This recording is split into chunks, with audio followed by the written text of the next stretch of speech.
Le petit papy qui est arrivé avec son déambulateur pour jouer sur le mur, et il était tellement excité que quand il est parti, il a oublié son déambulateur. Il est- D'accord.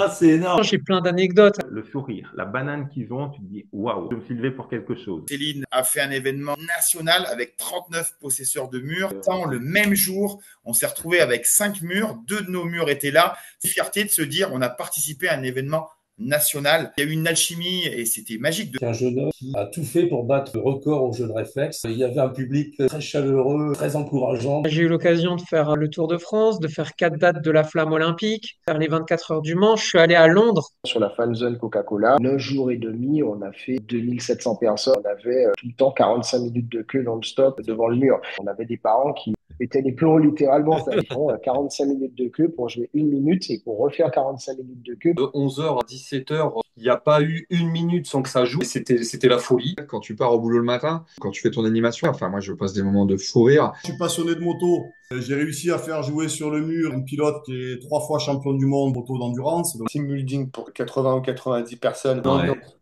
Mais quand on dit de fou, c'était de fou. Du coup, c'était vraiment un super souvenir. J'ai pu proposer des animations pour les Jeux paralympiques dans les centres de loisirs et dans les écoles avec un public en situation de handicap et les enfants. Grâce au mur, c'était vraiment génial.